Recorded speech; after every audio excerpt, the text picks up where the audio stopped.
Hello, mikwano jange. Mugama mutya.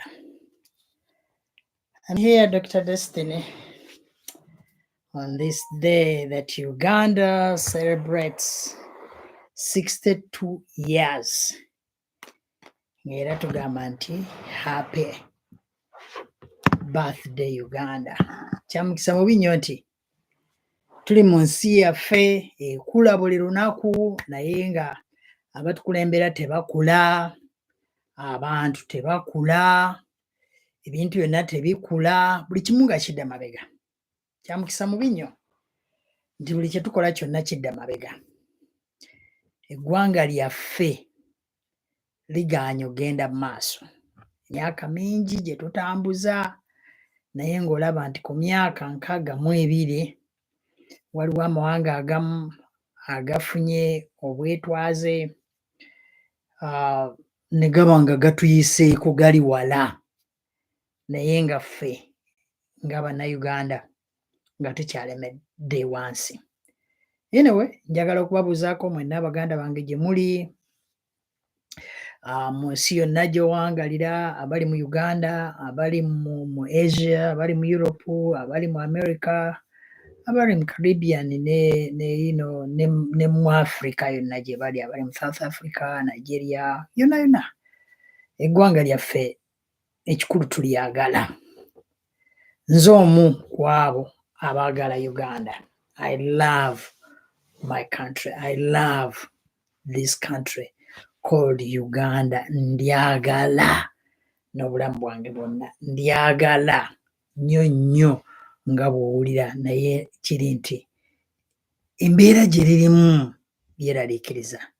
Embeera eggwanga lyaffe gye lirimu ekwasa ennaku kugamba bw'otunula n'olaba ebintu engeri gye bitambulamu, n'otunuulira ensi kati nga mbadde njogerako n'omu ku baganda bange nga twogera ku nsi nga bw'olaba Tanzania ng'olaba nti mu bbanga ttono nnyo, like erina ebintu by'ekola, olaba ng'evuddeyo, olaba ng'edduka, olaba ng'erina gy'eraga, naye nga weebuuza ffe nga Bannayuganda lwaki tetulina gye tulaga? Lwaki tuli mu kifo kimu? Lwaki tulemedde awo wamu wokka? Lwaki tulemedde awo? Ekyo nno ekibuuzo okyebuuza naye ng'oluusi toyina na answers zaakyo. Olaba eggwanga lyaffe nti litambula nga liringa oba lyagenda nti ligenda mu maaso naye ng'ate ne mu maaso terigendayo. Kugamba twebuuza tulagawa. Twafuna omukisa ne tufuna social media platforms, omuntu kwatula yenna n'ayogera buli omu by'ayagala. Ate bannaye kankubulire, okubanga olina freedom tekitegeeza nti we have freedom of movement nti somebody will just walk into my house because there is freedom of movement.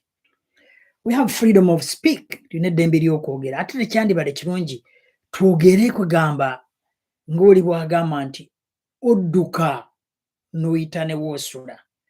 Tekyandibadde kirungi nnyo tudduke nnyo ate tuyite we tusula kugamba twesange nga social media platforms tuzikozeseza bubi. Not only social media platforms, even mainstreams, is medias. Ku TV kati olaba abantu bakyaza abantu abatalina magezi, I'm sorry to use that word, abantu abatalowooza, abantu abatalina nsa. Oli najja n'akubawo bukubi kigambo n'ayogera bugezi ne bamuwa omulimu because asobola okwogera. Si buli muntu yenna ayogera nti ayogera by'amagezi. Si buli muntu yenna ayogera nti agattako ku mugendo gw'abantu. Si buli muntu yenna ayogera nti agattako ku ggwanga lyaffe. Tuteeka okumanya nti wadde tugenze mu eno era ya social media platforms, internet, okuba nti weeziri zonna, okuba nti we can talk and express ourselves.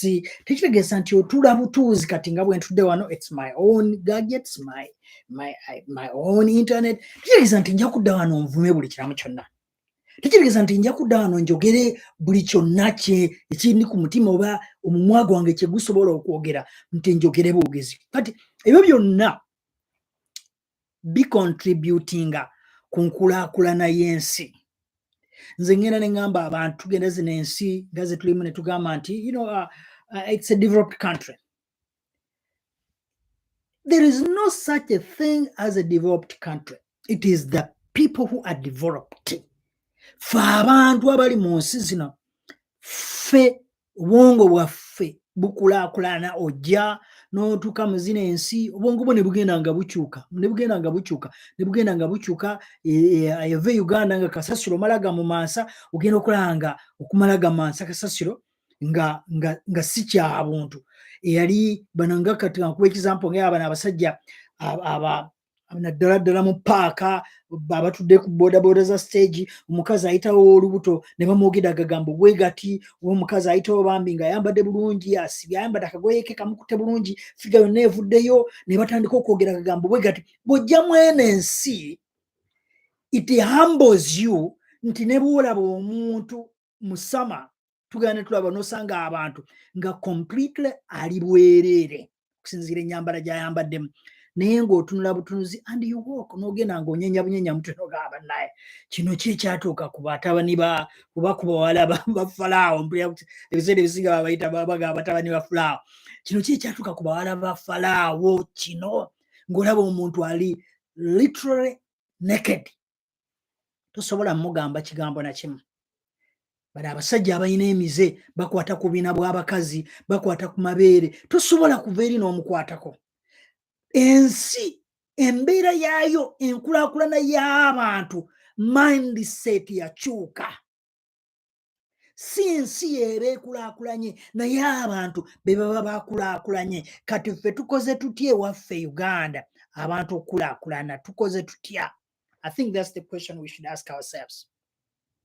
What can we do to change the mindset of our people?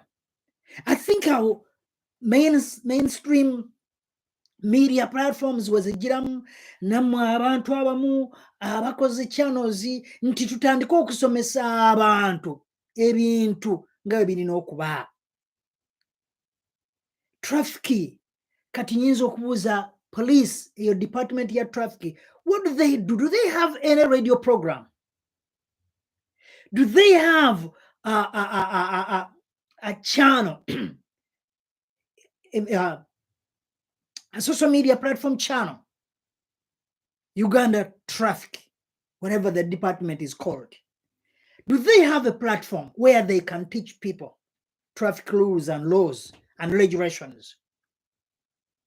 Dala ebitabo ebyo bwe bibanga gye biri ebisomesa amateeka ga traffic babituusa ku bantu, oba the books available for us to buy them so we can read and understand the traffic laws, rules and regulations of Uganda. Tebiriwo.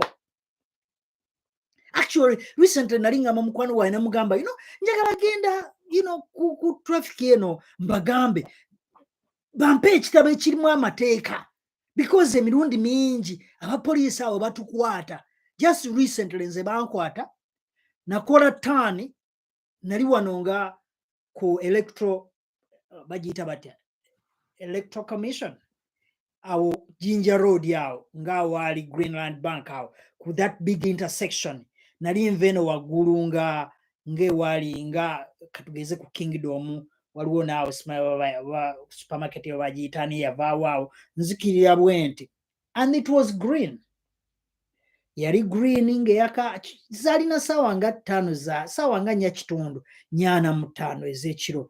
Green yayaka nga tewali motoka.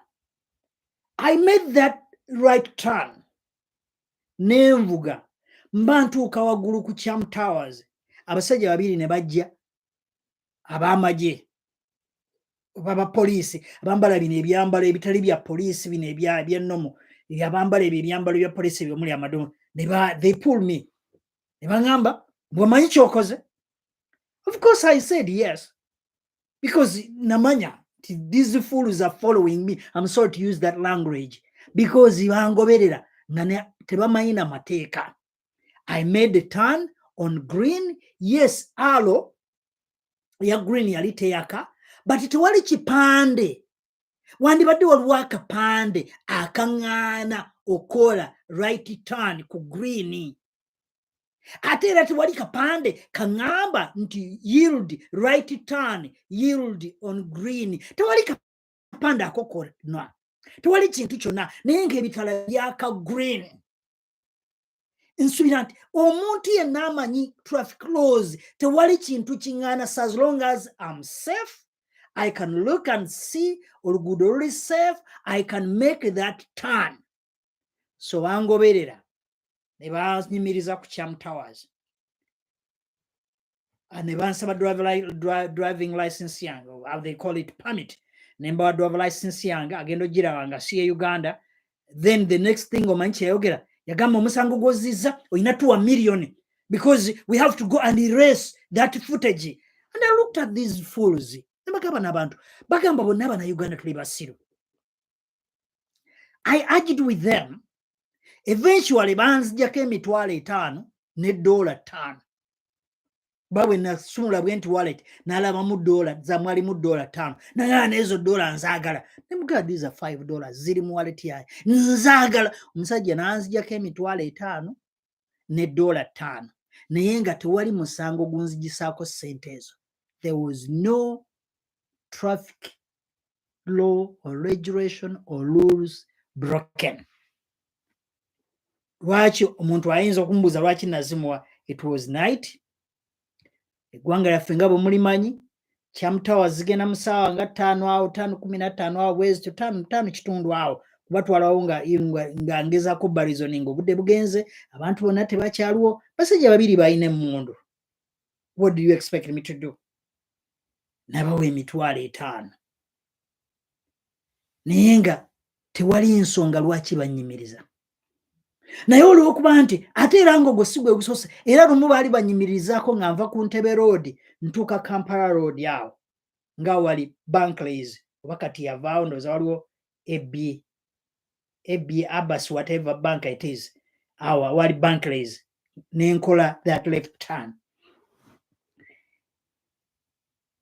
there is no reason ebitala nga byaka green why I should not turn, why I should not make a left turn, unless there is a sign that says no turn on red. Actually, I made a turn on red.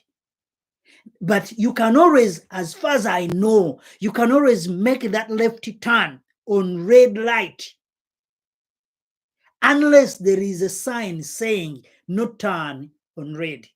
Senga otunula on your right, teri motoka zijja, safe, you are free to proceed with caution. Ebyo n'abantu abasinga tebabimanyi ate era tebabitusomesa because tewali mateeka gatulaga rules and regulations, tewali bitabo, tebabisomesa bantu. Mwe Uganda Police Traffic Department programu ezo zebatuza abantu ku TV abantu ne bavuma obuvumi ne boogera ebyobusiru sijja zoogera wano abantu mbamanyi nsobola n'obamenya nga tebalina kyamagezi kye bagatta ku ggwanga lyaffe naye babaleeta political actually they use them politically kyovola abantu ensi yaffe tosobola kukulaakulana as long as we are only pushing political agendas. We don't sit down to push the agenda of Uganda, but we push the agenda of this political group. Abantu abo babaleeta because bamanyi okwogera, because basobola okuvuma oli, basobola okuvuma ono, bamuleeta bamugambye leero twagala otuvumire ono, leero yogera ku ono, leero yogera ku ono yabadde ku kuziika n'awaayo $1,000,000 awaayo ate $1,000,000 ng'akulira ekibiina kiramba. That kind of Bazungu bakiyita busabwante. Bw'okyogera mu Luzungu kiba kibi nnyo naye ate mu Luganda oyinza okugamba nti ebyo busabwante. Muzungu kyayita bullshit. Mu Luzungu mwatu kiwulikika bubi nnyo. Era oli ayinza n'okugamba nti sajja wa Katonda awemudde naye ate nga bwe nagamba nti busabwante ojja kulaba nga it's normal. N'ebyo byonna ebintu busabwa nte eggwanga lyaffe b terina gye ligenda eggwanga lyaffe lyetaaga sajare waliwo akaana kali awo kayimbi nakalaba ennaku ezo katera okukola obuntuntu kajje kagamba bakola ndowooza comedy naye oba abeera taata waako yakabuuza nsimanyi gundi asenga bakuwa Uganda ogifugamu kiki osooka okukola akaana ne kagamba nsooka kukyusa mipiira n'akabuuza lwaki nti nanti engeri gyetambulamu Uganda so Uganda yeetaaga kukyusa mipiira because entambula gyetambulamu 62 years nga bino ebintu mubiraba. And I'm not here trying to be political. I'm a human being who cares about any human being whatsoever.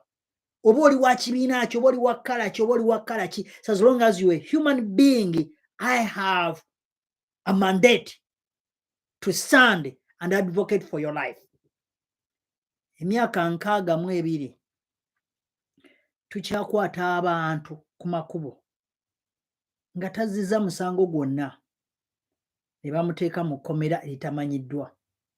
Emyaka 62 ngambye 72 emyaka 62 tukyakwata omuntu nga tazizza musango gwa naggomola, tebakwatiddwa na mmundu, taliiko nti musango gwonna mbu ayekera Uganda, ayekera eggwanga, naye ne bamukwata ne bamuteeka mu kkooti y'amagye.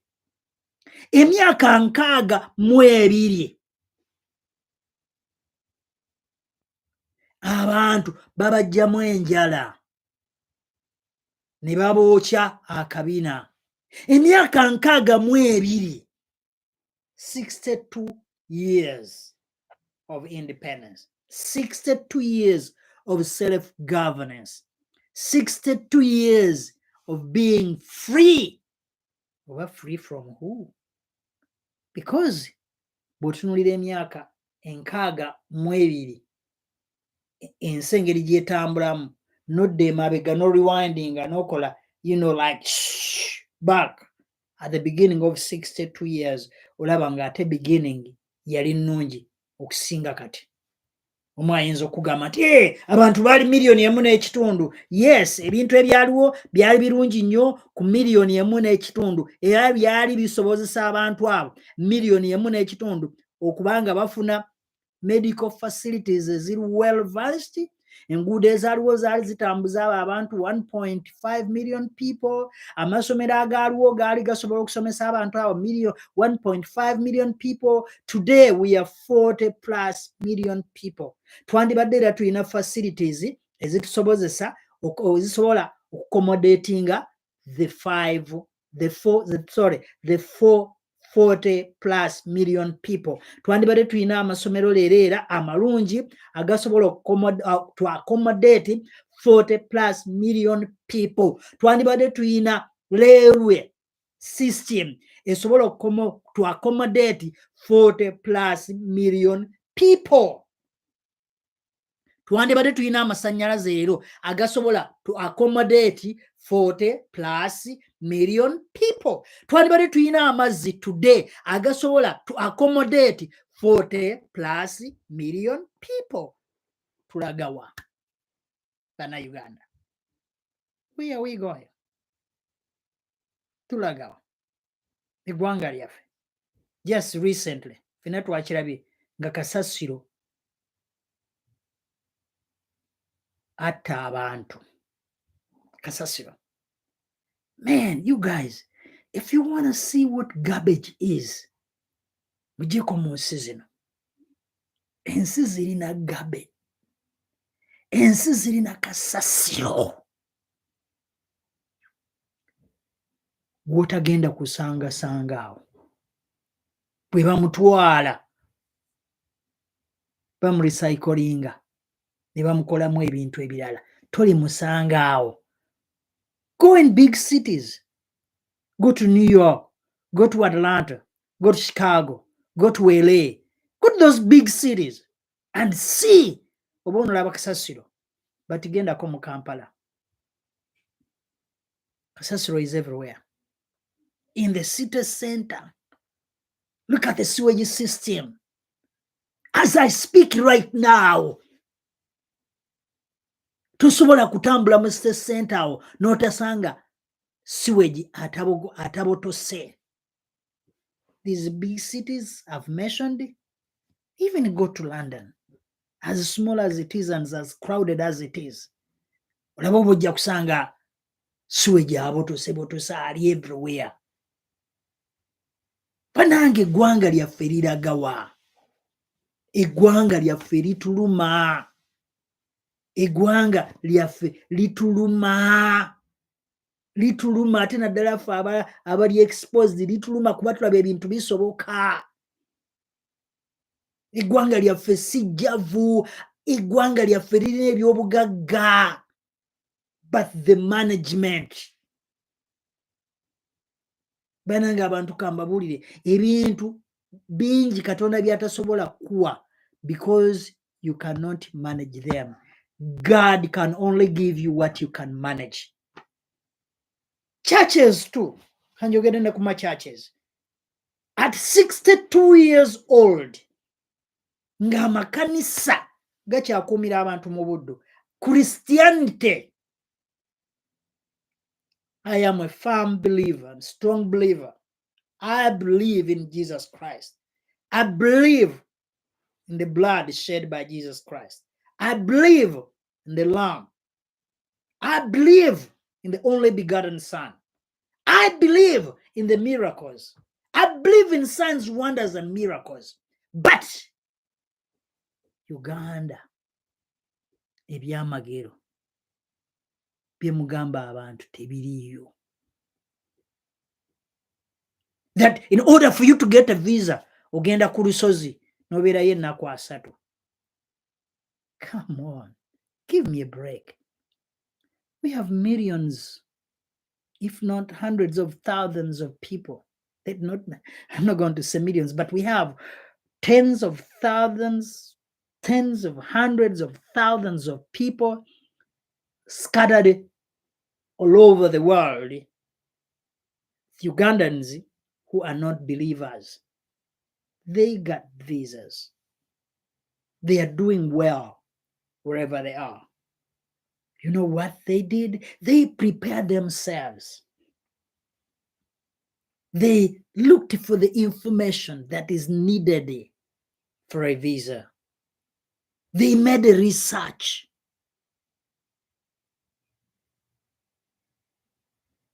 They looked for the right paperwork. Ne bafuna visa. Gwe mukazi gwe, musajja gwe, oyo musajja, oyo omukazi, oyo nabbi. Akugamba nti sokolete ensigo ya miliyoni wano, ogende ku lusozi osibe ennaku 7, ogende bakuwe visa. That is busa bwante. Busa bwante. Obwo busa bwante. Kanisa ekutte nnyo bannayuganda n'ebakeepingira in bondage in the name of miracles, in the name of mwasibwa, mwina ebikoligo ebyefamire yammwe, erina emizimu, erina emisambwa, erina ebiteega, waliwo ebyabakwata, ebyabatulako, ebyabalemerako, era tosobola kukola kino nga tomaze kukola kino, nga tomaze kuleeta nsigo, nga tomaze kusiiba, jangu nkufigeko amafuta, kijja kukutukako.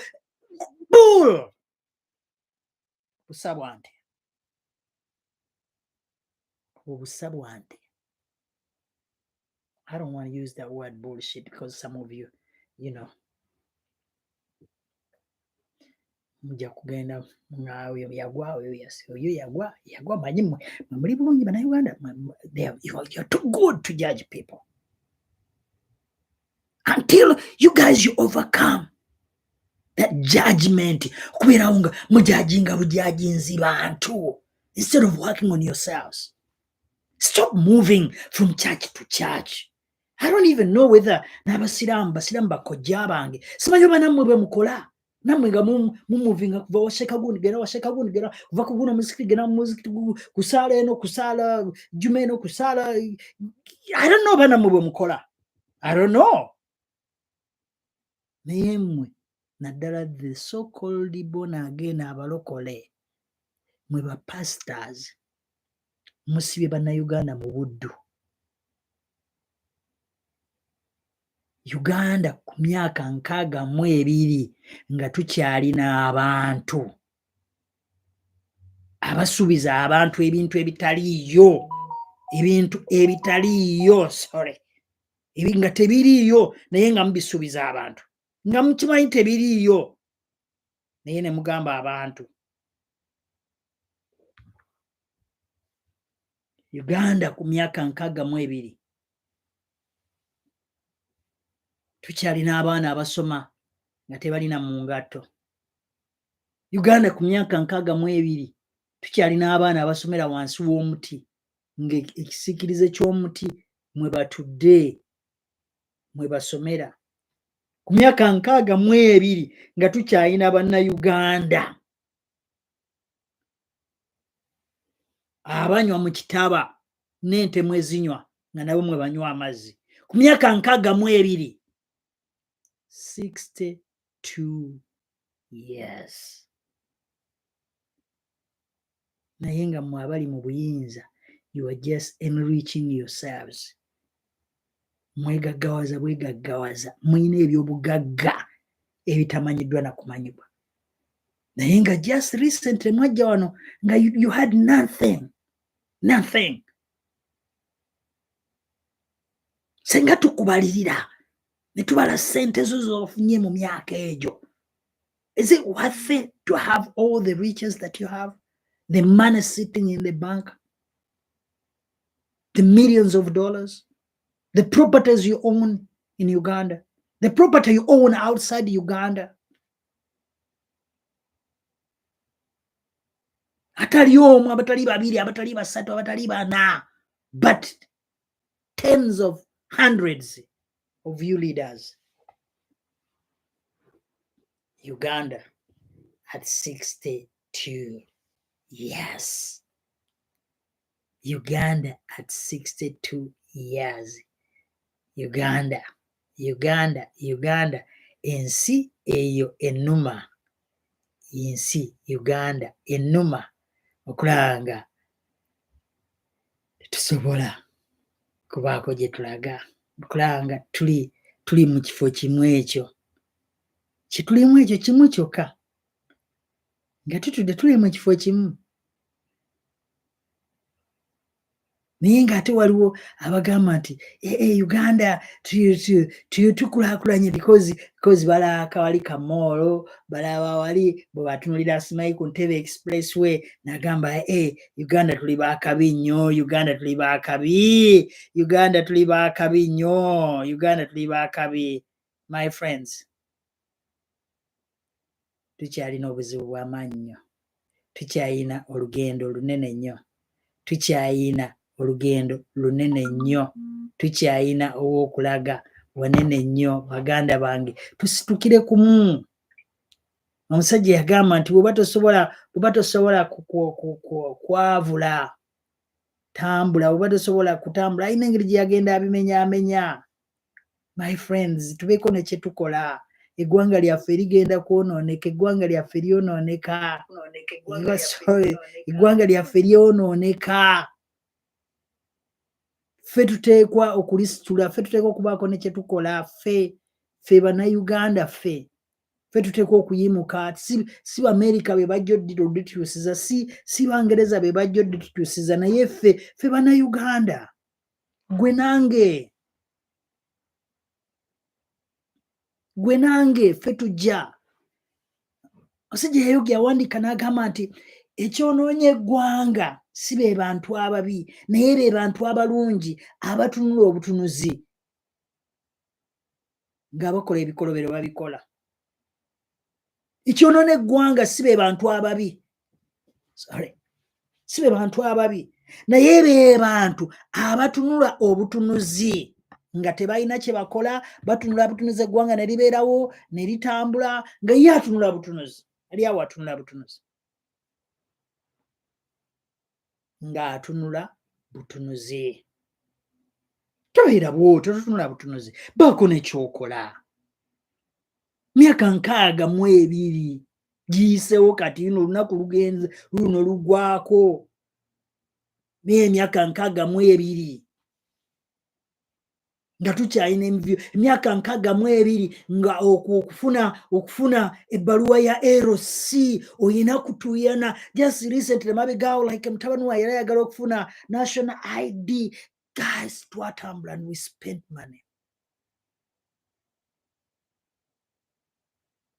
just okufuna national ID. That would have been the quickest thing to get. Genda funa ebbaluwa iweti genda bakusasula komawo later on oba komawo ejja bakuwa ebbaluwa, but it takes month and month to get a national ID. Mu myaka 62 we are still struggling. Ku myaka 62 we are still struggling. Gwanga lyaffe baganda bange tuveeyo tubeeko nekyetukola, tusituke tubeeko nekyetukola. Otherwise eggwanga lyaffe ojja kwesanga nga tetusobola kulikulaakulanya. Basajja bazze abayimiriddewo kulaba nga eggwanga lyaffe likyuka, naye nga buli ajja buli agezaako okukola ekyenjawulo either bamutta oba asibwa. Africa tunaavaayo ddi senga tetukulaakulana ne tulowooza nti omuntu bw'ajja ku mmeeza n'atula and then we talk about ngeri ki. Musajja yabuuza n'agamba, one of the American presidents, nga tonnabuuza ggwanga kye likoledde gw'olikoledde ki. Before you ask what the country has done for you, what have you done for the country? Gwe musajja gwe mukazi gwe eggwanga Uganda olikoledde ki? Gwe mukazi gwe musajja gwe eggwanga Uganda olikoledde ki? Bino ebigambo n'abasinga tebabyagala. They would rather watch okwolya zaawo n'avuma neyeyambula n'abalaga akabiina n'akola ki. So eggwanga lyaffe terigenda kukulaakulana nga tulowooza nti kyo kyokka kintu kye tusobola okuwa obudde. Eggwanga lyaffe lijja kukulaakulana nga tukyasobola okutuula ne tuwuliriza ebintu ebituzimba. Eggwanga lyaffe lijja kutereera, lijja kgenda mu maaso nga mainstream media platforms nga zireeta abantu aboogera ebintu ebizimba eggwanga, naye si kuleeta muntu lwakuba nti ayogera, lwakuba amanyi okwasama nadda ku TV, lwakuba gweoyagala viewership because twakizuula ewaffe nti bannayuganda kugamba like abantu ndowooza bagamba bannayuganda basiru, kati olina bawa bya busiru. But where is the system? Mwaba bagiyita batya UCC, what are you doing? Mukola biki? Ku mainstream yandibadde example, radios, TVs, kumwandibadde musooka okukwasisa example ng'ate temunnadda ku social media platforms ze mutasobola controllinga. Musooke muteeke in order TV ne radio bye musobola okuteekamu in order. There is this one TV gyendaba okubeera ono omukazi ddala nga talina kyamagezi kyayogera eri ggwanga, naye ajja kuvuma buvumi buli lunaku, ajja kuvuma buvumi bantu. And you guys, you're like, hey, oh, we love you, okola bulungi. At 62 years, myaka 62 nga tukyabeera n'abantu ku social media platforms nga ajja n'avuma abantu ne bamuzza olwaleero n'akomawo wiiki, omwezi, emyezi, emyaka. Zino ensi ze tugamba nti zaakulaakulana, ensi tezikulaakulananga, abantu be baakulaakulana. Nti teri agenda kuleeta ku mainstream platform aleeteko omuntu agenda okwogera ebyo ebyobusiru ng'avuma buvumi bantu, ajerega bujerezi buli kintu kyonna buli kyasanga kyeyogerera, talina kasengejja mu mumwa gwe, tagenda kufuna platform n'emu, tewali radio n'emu egenda muleeta. Even social media platforms, asajja abazimbe platforms zaabwe wano kubayisa ebintu amawulire ag'enjawulo, tagenda kuleetera muntu atasobola kwogera bintu by'amagezi, agenda okujja ng'avuma buvumi, alebuka bulebusi. Guys, we need to sit and build our nation together. Omuntu omu tali yagenda tuzimbira eggwanga lyaffe, you and I. Bw'oba otutte ekiseera kino n'owuliriza message eyo n'okutuuka mu zino eddakiika, then gwe oteeka okuba nga naawe munda muli oyinamu ky'owulira ekitali kirungi ku ggwanga lyaffe, oteeka okuba nga naawe oyina kyoyagala eggwanga lyaffe libeere, oteeka okuba naawe ng'olina kyoyagala eggwanga lyaffe lifuuke, oteeka okuba nga bw'otunuulira eggwanga eryo likuluma. Guys, kambabuulire, gano amawanga ge tulimu ge tweyagaliramu. Nze Mukama ampadde omukisa, ntambudde ku mawanga amalungi. I've been to New Zealand, I've been to Sweden, Denmark, Belgium, Switzerland, UK, Canada. I've been to so many different states in USA. I've been to Japan. Ezo ensi zonna tewali nsi gye ngenzeemu eteyagaza. But it's not the country that is developed. It is the nature of the people, the mindset of the people, embeera y'abantu, endowooza yaabwe, enkola yaabwe y'ebintu yegireetera ensi eyo okulaakulana. Kuba endowooza ye yanjawulo, enkola gy'akolamu ebintu yanjawulo. Ne bw'obeera ku kitaala wano ekya redi nga kyasenga oliko essaawa 9, 10, 11 ng'oliwo bw'omu, you will stand still to that red light until it gives you a green light. Naye ewaffe Uganda emisana tukutuku, oyimirira ku kitaala, omusajja n'ajja n'akuyitako buyisi, n'ogamba waawo, nga gwalayika ayimiridde ku kitaala takubalamu magezi. Ababodaboda one way ogenda eno bo bafubutuka eno. My God! Myaka 62 and you guys in authority, you see it, it's okay because abo be balonzi bo busabwante. Abo be balonzi bo ogamba ne banno, you know, those are my, you know, voters, so sijja bagambako kintu kyonna, baleke bakole bye baagala byonna, kasa mu kaseera ko akakalulu bampa akalulu. Really? Really? Really? Mumanyi baganda baffe bameka abafudde, mumanyi abantu bameka abafudde, mumanyi bannayuganda bameka abafudde. Mwekambabuulire, lwaki Omumerika omu asitula ennyonyi ogenda omurescuinga? Because oyo omuntu bamulaba nga alina omuwendo eri eggwanga. Oyo omuntu bamulaba nga muwi wa musolo. Oyo omuntu bamulaba nga dola ze 1500 oba 2000 zaawa omusolo omwaka mulamba nga za mugaso nnyo ku ggwanga. And they cannot afford to lose that woman, that man's life. They will come and rescue you. Uganda? Ng'oli tamanyi na muntu kyakoze bw'ajja akwata bukwasi bloka. Boom! Nga tamanyi kyakoze. Oli adduka, mulaba adduka, akwata bukwasi muggo bakunsingo mugongo kutta, tamanyi kyakoze. We don't value life. We don't value life. At 62, myaka 62 tetuvaluinga bulamu bwa muntu. Myaka 62 tetuvaluinga bulamu bwa muntu mu Uganda. Kibulaba nti omuntu afuna accident, tewali wa ambulance, bakwata bukwasi ne bakusonseka wansi mu kabangali. Abatudde ne batulako ne balinnya ku ggwe. Mukazi wattu yandibadde awona, musajja wattu yandibadde awona, bagenda okukutuusa wonna mu ddwaliro bakutuusiza okujjayo nga bagamba mufu. No value for life. Kivulaba kyekyo lwaki babakwata bukwasi ne babasula yonna gye babasudde, ne babasaka emisango gyonna gye babataddeko, whatever, because there is no value for life. We don't look at the individuals and we see them as potential, you know, taxpayers. We don't look at them. Tetunulira ku muntu, tugamba n'omuntu alina omugaso eri eggwanga lyaffe, banga asasula omusolo.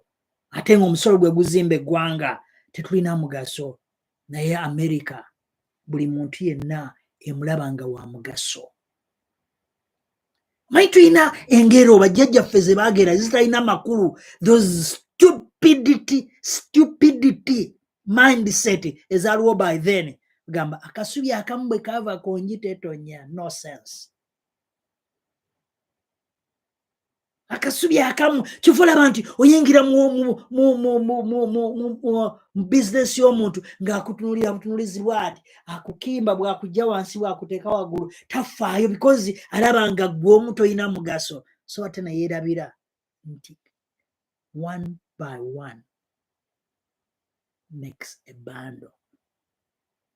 Kivulaba kye bagamba Abaganda, Obuganda.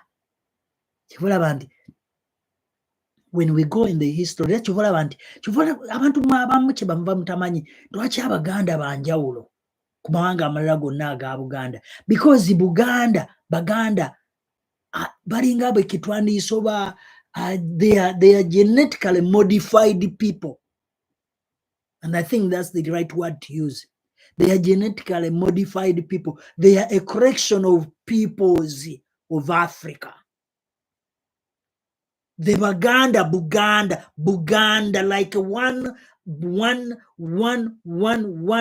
ekolo omugando, Buganda. They are genetically modified people.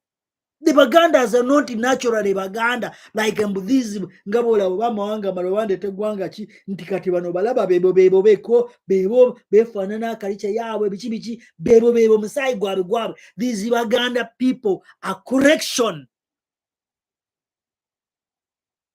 of many races, many groups of people in Africa, and they formed this group of people called Baganda. Olaba nga banjawulo. So eggwanga lyaffe oba tuyagala libeere n'enjawulo, let us come together twegatte. Let us come together twegatte tubeere wamu tukole eggwanga Buganda tukole eggwanga erya Uganda ng'abasajja bwe bakola Buganda. Begatta. It's a correction. Let us come together. Let us move away the tribal barriers, the tribal differences. About today, look in the government. I mean, then they become anti-government. And then there's the truth. We see the truth, and in order for us to move forward, we have to deal with the reality. Look at the reality. Here today in Uganda at 62 years, who is dominating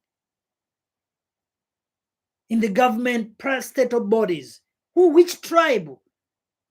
Which region are they coming from? Look at the police. Look at the army. Look at the prisons. Look at any force. Who are dominating? Who are the ranking officers in those defense forces? Where are they coming from? Which region are they coming from?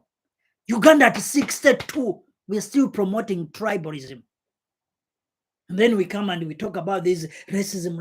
My racism nene mu America, my racism nene mu Europe. What about us? The tribalism. What about us? They will serve you quick. They will get your passport quick. They will get your ID quick. They will stamp your paper quick because you have a certain name. And you will be pushed slowly in the back line. You'll be pushed slowly away. Why? Because you have this type of name that identifies you to be coming from this region. Therefore, you don't deserve to be among the first 10. You should be pushed back because you coming from this region. Uganda at 62, guys. Let us wake up. Let us wake up. Let us wake up. Let us wake up. Let us wake up. Guys, let us wake up. Let us wake up. Uganda at 62. Let us wake up. Uganda at 62, let us wake up. Let us wake up.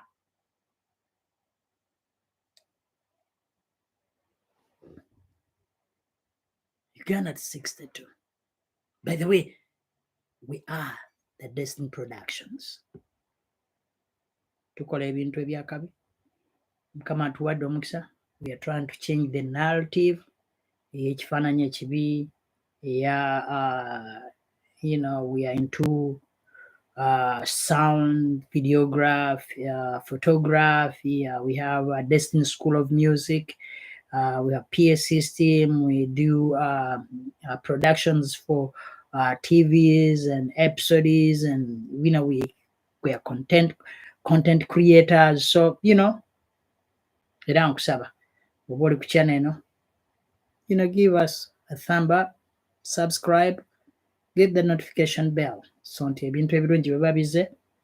Leero njagadde kutwala nenkola this live, you know, just kutuusa ku live eno kukulaga nti Uganda at 62 tukyetaaga obuyambi. So guys, njagala tusituke tukolere wamu nga bannayuganda, tugyewo differences, tukuzimbe eggwanga lyaffe nti omwana wange, muzzukulu wange ajja kweyagalira mu ggwanga lino Uganda.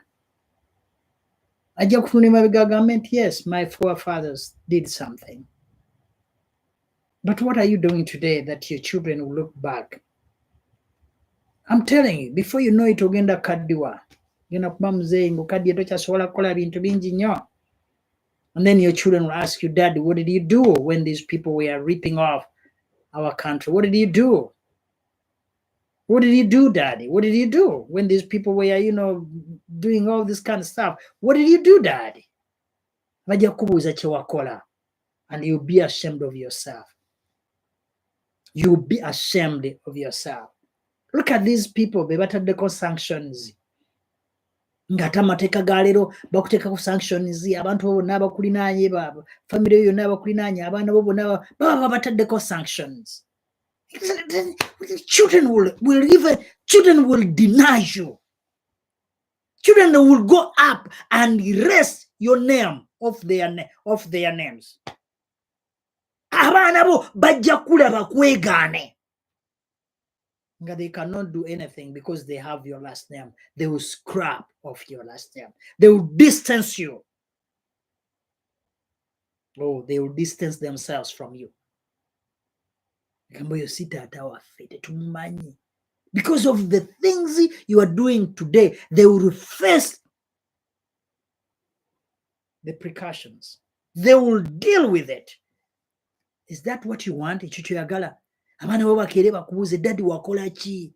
Daddy lwaki sisobola kutambula mawanga? Daddy lwaki sisobola kugenda mu America? Daddy lwaki sisobola kugenda mu Bungereza? Daddy lwaki? Nga because baakuteekako sanctions. And they will ask you, Daddy, what did you do? And you will feel ashamed of yourselves. Your children will distance themselves from you. Your children, they will scrap your name off their name. They will take it right off. They will adapt another name to stay away from your name. Ebyo byoyagala basajja mmwe bakazi mmwe temubirowooza. Nalaba mukwano gwange wano Nandutu, as young as she is. Naye bamutaddeko, manyi some of you mugenda ne mutula ne mugamba ebyo nze teri nkwatako, nze mu America siina kye njagalayo, Bungereza si gye nsiiba. Mutulimba.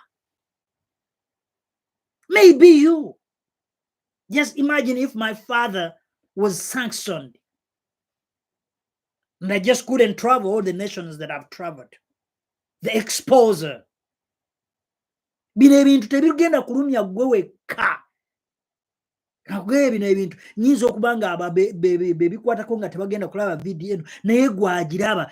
Be careful of what you do because you will face the circumstances tomorrow. You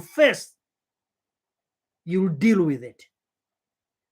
And remember, your children will feel it. But why do you dig a grave for your children? Why do you dig a grave for your children? Why? And the system today, I'm telling you, today, these people are building systems that you and even the unborn children from your generation, from your DNA, they will suffer the consequences. They will face the consequences. They will feel it. So you guys, be careful of what you're doing. Because tolumya gwe wekka naye ogenda kulumya n'abaana bo n'abaana baabwe n'abaana b'abaana baabwe. Kigenda baluma. Bano abasajja bagezi, they can even get your DNA nga tomanyi ne bagissa mu system nga anybody that will ever come many years to come that relates to your DNA will suffer. I'm telling you, these people ensi gyegenda buli lunaku walala nnyo.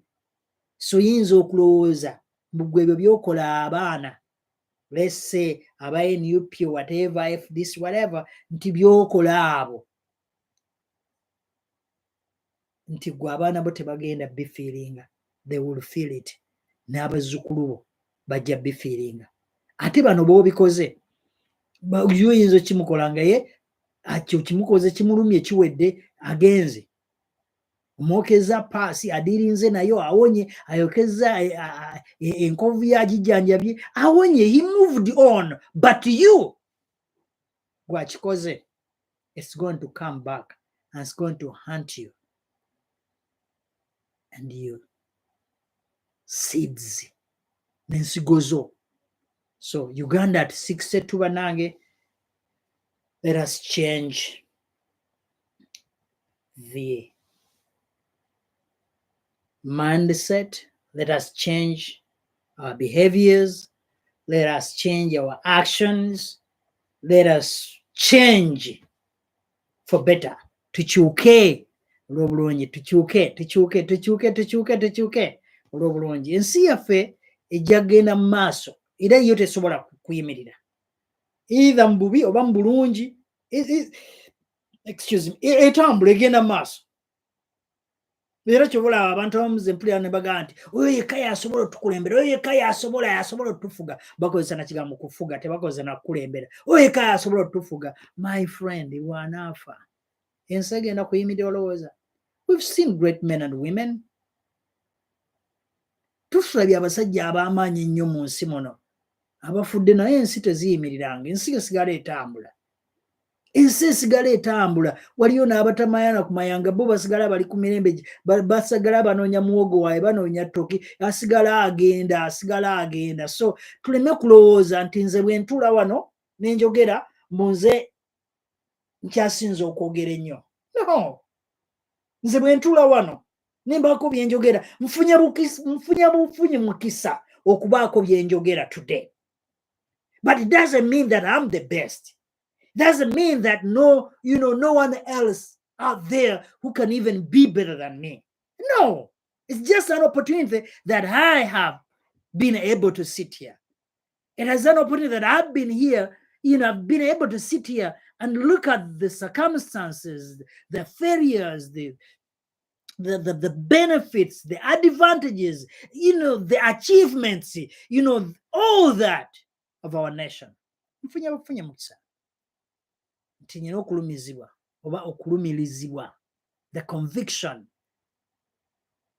of how my country looks like right now, the conviction of how my country should be governed, the conviction of the direction of where my country should be taken. It's just a privilege that I have, but I'm not the best.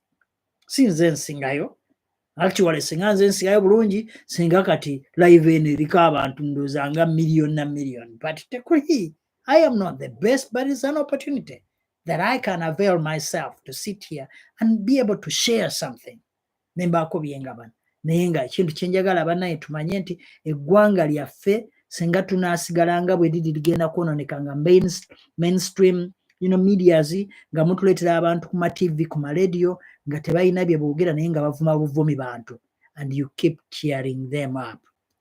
Muleeta bagamba kati vuma Dr. Ntabazi oyo muvume bino n'ebino. Bino tobyewera biro byogerako ng'omuvuma. Where are we heading? Tulagawa. tulagawa mu ggwanga lyaffe bwetubanga tulowooza nti okutula ku platforms zino ne tuvuma abantu ne tujerega abantu ne tussa abantu bannayuganda muyiga okuteeka learn how to respect people muntu oba alina kyakusinzeeko let us use these platforms to elevate ourselves ng'abasajja mu nsi zino bazikozesa you can go to YouTube and search for any topic ojja kusanga yagikusomesaako naye nga munnayuganda no very rare okujja ne kuno n'osangako omuntu munnayuganda ng'akulaga nga bwe bakola essimu ye bwe blackinga off okola bwoti singa screen y'okola bwoti nekola bweti negana okola kino kola bwoti sumulula wano basumula bwe bati essimu screen bagikyusa bwe bati bw'eba efudde microphone kano kookola bwoti who none nobody yena ku YouTube onoonye olabe munnayuganda akusomesa bwati tebaliyo naye noonya abavuma noonya abajerega oli osanga oli olw'okuba alina akasimu ke ataddeko ne data n'atandika okujerega omukazi omusajja yeekolera edda musajja omukazi eyasoma ebitabo bye n'atandika omujerega naye ng'amujerega talina ne bw'ali nga yakoma mu primary 5 actually primary 5 yakoma mu S1 that is not a drop out simanyi na tamu gye nnyinza kukozesa baga school drop out primary 5 you are not even a school drop out you were failure so guys tuyige eggwanga lyaffe tulisitule twogere ebintu ebizimba nga bwe tulaba olwaleero tumanyi social media platforms zino zisasula abantu zikola ki but mpayo munnayuganda omwaze n'akusomesa nti in order for you to create a successful YouTube channel okola bwoti ng'akikusomesa mu lulimi lw'otegeera mpaayo omusoga mpaayo omuganda mpaayo omunyankole mpaayo omugweri mpaayo omukyoli omulango omukakwa mpaayo ng'atudde akusomesa nti omanyi you know what YouTube has $20 billion $20 billion okusasula for this year ng'ate kugenda nakuggwako $20 billion for content creators kati gwe munnayuganda okotogera munnayuganda munno nga tosobola musomesa this is how they do this is how you create a successful channel oli busabwa nti muzungu kyayita bullshit ebyo temubikola but the only thing you can do is to sit these platforms ne muvuma buvumi bantu ne muddamu kwejerega omanyi oyo avuga mmotoka gy'avuga eyagundi yegisinga eyagundi omanyi eri bwe for what bikuyamba ki oyo gundi eno tata amanyi oyo asula n'akulabya eri atonze omanyi nze nsula muyenga for what tosobola kusanga basajja bano abeeru nga bali ku social media nga bali ku ebyo era ojja musanga ng'akusomesa how do you change a bulb senga TV blocking out what do you do picture space kidionyiga you know computer yo senga ekola bwoti what do you do okola otya senga emmotoka yezikira nekola bweti nekulaga akatala bwe kati how do you do it bichi they teach you Uganda nonyezaayo video 5 ezirina omuntu ng'akusomesa ebintu ebyamagezi ng'atudde akusomesa none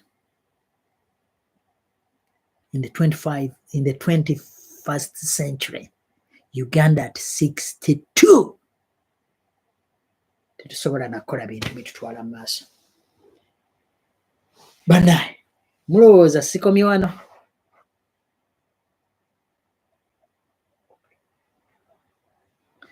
ndabika nkomye wano olunaku lwaleero mbadde njogera ku independence yaffe nga Uganda Uganda at 62, but they were saying, but you know what? I have a conviction for my country. I love Uganda. Kambabuli nze njagala Uganda. Ntambudde ensi. Ndabye ensi. But I have not seen a country like Uganda. Twetaaga bwetaazi girongoosa. Kugyongera gyeyagaliramu. Si kukwata kasimu n'obeera n'akasimu ko n'oyita mu kibuga ng'olinga omubbi. Nze ntambula mu kibuga nga nyina essimu yange oba ne mu nsawo yange mulimu oba mitwalo gyange oba 2 oba 3 whatever, naye nga nninga omubbi. Like ndabirira bulabirizi nga bannange, essimu yange egenda bannange, akasente kange kagenda bannange, bwe mpaakinze emmotoka yange simanyi oba nyiisangako ka side mirror. Obeera mu kibuga olinga omubbi. Eryo si ly'eggwanga lye twagala. Twagala eggwanga, tuzimbe eggwanga ng'ojja kutambulamu n'essimu yo nga teweeraliikirira. Ng'ojja kupaakinga emmotoka yo nga teweeraliikirira. Eggwanga eryo tusobola ddizimba nga tukyalina omutima ogulowooza nti lino eggwanga lye lirina okubeera mu bifo, lino eggwanga lye lirina okufuna kino, lino eggwanga ono olw'okuba alina erinnya gundi yasobola okufuna omulimu ogwo, ono olw'okuba alina erinnya bwe riti yasobola okufuna scholarship eyo. Tetugenda kuzimba ggwanga lyaffe nga tukyalina endowooza eyo. Bannayuganda bannange, for God and my country, ku lwa Katonda n'ensi yange. Sigale ni DrDestiny Ntabazi. Mubeere bulungi.